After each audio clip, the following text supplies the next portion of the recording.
India versus West Indies, बाबा आमिर की भविष्यवाणी गलत साबित हुई। संजू सैमसन मुझे लगता है अपनी लाइफ की बेस्ट इनिंग खेल गया वो। स्टिल अगर मैं फिर क्रिकेट के एनालिसिस के हिसाब से करूं, इंडिया अच्छी क्रिकेट नहीं खेल रहा, ये मैं आपको अभी भी बता रहा हूं। यहाँ पर अगर इंडिया जीता ना, मैं तो जा रहा हूँ गाड़ी निकाल के सीधा मोहम्मद आमिर के घर। पापा कहाँ रहता है? ये डीएचए में रहता है। बस पापा मैं सीधा जा रहा हूँ धरना देने के लिए कि भाई तूने क्यों बोला, हम तेरे ऊपर, हम तेरी प्रिडिक्शन की उम्मीद के ऊपर मैच देख रहे हैं। मतलब इंडिया ने पाकिस्तानियों को भी गलत साबित किया, इंडिया ने मोहम्मद आमिर को भी गलत साबित किया, इंडिया ने ये भी साबित किया कि हम सेमीफाइनल खेलने के लिए डिजर्विंग टीम है।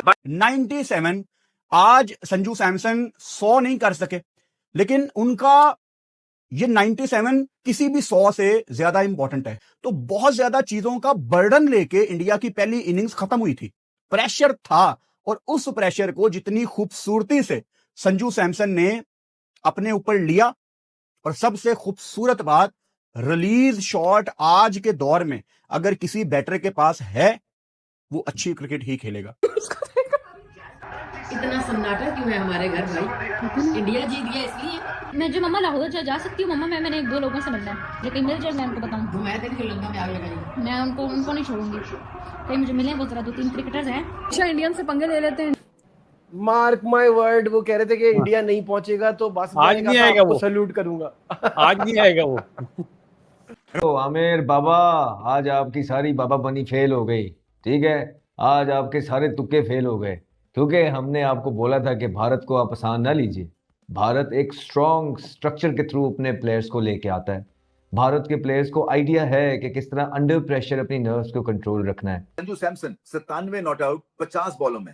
आप ये देखें कि ये जो थे, ये प्रेफर्ड ऑप्शन नहीं थी, ये आप बेंच पे ज्यादातर रहते थे। बेंच से उठ के इनको मौका मिला और ऑल इंपॉर्टेंट मैच में यादगार इनिंग्स खेली और सैमसन की तरह खेले हैं। मुझे पसंद इसलिए कि इनका एक सेंस ऑफ ह्यूमर है, एक स्माइल रखते हैं, इंटेलिजेंट हैं, बात करने में मजा आता है। सो जब आप मैच जिताते हैं तो वो आपको एक रियल हाई मिलता है, और आई एम श्योर के पूरे इंडिया को हाई मिला है। और संजू सैमसन के अपने करियर के लिए बड़ी इंपॉर्टेंट इनिंग्स है। मोहम्मद आमिर बहन के टके को ढूंढो, क्योंकि ये बोल रहा था कि इंडिया सेमीफाइनल में नहीं जाएगा। बेटा इंडिया सेमीफाइनल में भी चला गया है और पाकिस्तान भी बाहर हो गया है। अब खा ले सरफ, अब दूं सरफ ला के तुझे, नहीं सरफ ला के दूं तुझे। मेरी बात सुनो, हम लोग सिर्फ आज की क्रिकेट की बात कर रहे हैं ना, तो वो देखी होगी हमारी टीम ने, प्लेयरों ने, मैनेजमेंट ने, ये ऐसे टीमें खेलती हैं, ऐसे टीमें बनती हैं, ऐसे प्लेयर मैच विनर बनते हैं। ये है प्रोसेस। 97 सैमसन ने बनाया, सीनियर बैट्समैन था। यहाँ पे नजर आ रहा है कि nobody is trying to outshine Sanju Samson. वो अपना रोल समझ रहे हैं। यहाँ क्रिकेट इंटेलेक्ट आता है, कितनी अवेयरनेस है कि मुझसे अभी टीम की रिक्वायरमेंट है क्या करूं। तो कॉज ऑफ द टीम क्या था? To win the match. उसमें इंडिविजुअल माइलस्टोन कभी भी सामने नहीं आए। संजू ने कभी भी ट्राई नहीं किया या कोशिश नहीं की कि मेरा 100 मेरे लिए सब कुछ है। For him to win the game was everything. तो उसका जो खेलने का तरीका था, कहीं पे भी हमें ये लालच नजर नहीं आई कि he is trying to get his runs to get that milestone for himself. क्योंकि जो बिगेस्ट माइलस्टोन है जिसके लिए आप एज ए प्लेयर खेलते हैं, वो मैच का जीतना है अपने मुल्क के लिए। अगर हिट मारेगा, आई बिलीव वो कंट्रोवर्शियल आउट था। मुझे नहीं लगता कि वो आउट थे। अगर वो वहां पे थोड़ा सा और खेल जाते, 220-30 होता, इंडिया आज भी बाहर हो गया, मैच फंस जाता। 190-195 आई थिंक एक अच्छी लंबी इनिंग चाहिए होती है जो सैमसन ने खेली, आउटस्टैंडिंग इनिंग खेली और वो ले गए। अगर हम T20 की बात कर रहे हैं तो कंसिस्टेंट T20 में बड़ा मुश्किल है, हर मैच में 50-60 नहीं हो सकता, और संजू सैमसन आई थिंक ये रेगुलर कर सकता है, because he is a very good player, he is a match winner also, and now look where he is as a cricketer. यहाँ से वो upwards ही जाएगा as a batsman. I think he's doing a great job so far. Sanju ने अपनी statement में बोला ना, कहता है यार 100 गेम्स मैंने बैठ के देखी हैं और बेस्ट सीट पे बैठ के देखी हैं विराट कोहली और रोहित शर्मा को ये काम करते हुए, और मैं इंतजार करता था कि ये दिन कब आएगा जब मैं ये करूंगा। तो आज मेरी जिंदगी का सबसे बड़ा दिन है कि जो मैंने अपने सीनियर से सीखा है वो मैंने आज उनसे सीख के डिलीवर किया है। बहुत अच्छी बात है सर। वो अच्छा प्लेयर है ना, ओकेजन ढूंढता है यार, मैं परफॉर्म करूं, मुझे स्टेज मिलना चाहिए। तो ये वही चीज जो बताया सैमसन का, वही चीज है कि मुझे हीरो बनना है।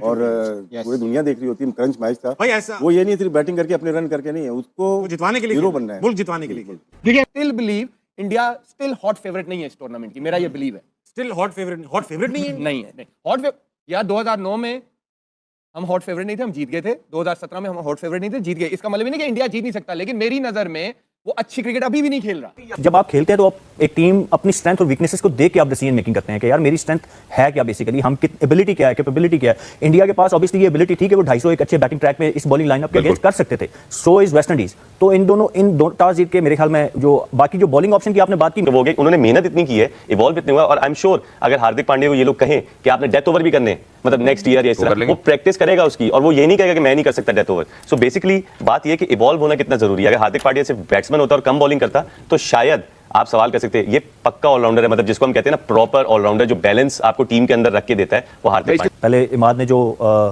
हार्दिक पांड्या की बात की, मैं उसके ऊपर थोड़ी बात जरूर करना चाहूंगा कि आप देखें कि जितने भी मीडियम पेसर्स हैं ना, आप जब तक स्विंग करना नहीं सीखेंगे, आपका इंटरनेशनल क्रिकेट या टॉप लेवल की क्रिकेट में सर्वाइवल बड़ा मुश्किल हो जाता है, क्योंकि जो जेन्युइन पेसर होता है ना, उसके पास पेस एक वेपन होती है, बट जब आप मीडियम पेसर है ना, तो आपके पास स्किल्स होनी चाहिए।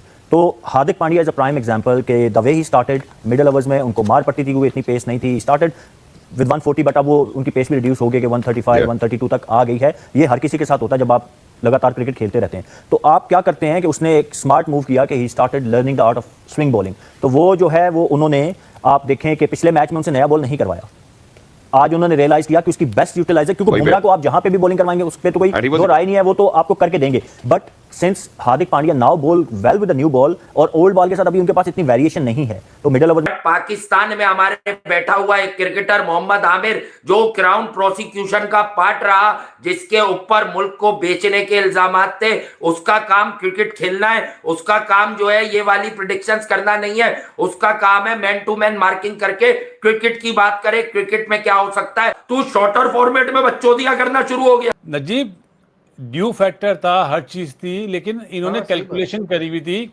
कि वेस्ट इंडीज की बैटिंग स्ट्रांग है। भाई ये तो पहला मैच पहली बारी लेकर जीतते हुए आ रहे थे ना, इनकी बॉलिंग तो बहुत अच्छी है, लेकिन प्लान को चेंज करा, और प्लान इस तरह चेंज करा कि सबको बिलीव था कि 195 जो वेस्ट इंडीज करा, मेरे हिसाब से 210 रन थे, अच्छी बॉलिंग के सामने रन करना, और जो 76 रन की पार्टनरशिप होल्डर ने और उसने करी पावल ने, उधर पता चल गया कि पिच बहुत ईज आउट हो गई है और ड्यू फैक्टर भी आ गया है। तो वो अगर तो आप उनकी 76 रन की पार्टनरशिप देखें ना, तो मेरे हिसाब से ये स्कोर अभिषेक शर्मा खड़ा रहता ना 10 ओवर, तो ये 17 ओवर में पूरा हो जाता। तो जो एक प्लान बनाया गौतम ने, उसमें सब में वो कामयाब हुआ। और संजू ने जो इनिंग्स खेली है, मुझे याद दिलाई है उसने, मेरे ख्याल है विराट कोहली की, दोनों जावियों से खेला है। पहले पावर प्ले में संजू ने डोमिनेट करा है, सामने अभिषेक भी आउट हुआ है, ईशान किशन भी आउट हुआ है, लेकिन डोमिनेशन संजू की थी। उसके बाद उसने देखा जब स्काई आउट हुआ ना, तो उसने और तिलक ने थोड़ा सा अपने आप को ईज आउट करा कि नहीं यार, इधर एक विकेट नहीं गिरनी चाहिए। और जैसे वो रोमारियो जोसेफ आया था, मेरे ख्याल है उसके पहले ओवर में जो एक छक्का चौका मारा, वहां से उन्होंने फिर गेम को अपने हाथ में ले लिया।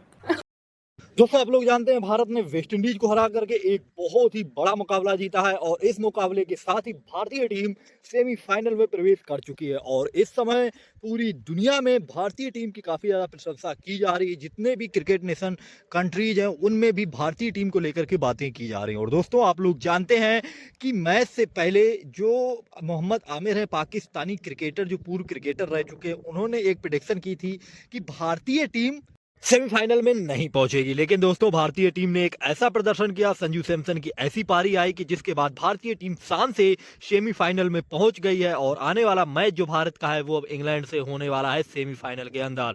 जी हाँ दोस्तों, और अब भारत सिर्फ 2 कदम पीछे है फाइनल से, और भारत एक रिकॉर्ड बना देगा लगातार विश्व कप T20 वर्ल्ड कप का जीतने वाला। जी हाँ दोस्तों, और बाकी आप लोगों का क्या कहना है इस मैच को लेकर के, आप लोग भी अपनी राय कमेंट्स में देना मत भूलिएगा। साथ ही अपने चैनल को लाइक एंड सब्सक्राइब करके बेल आइकन ऑल पे कर लेना। तो चलिए वीडियो समाप्त करते हैं। जय हिंद, जय भारत।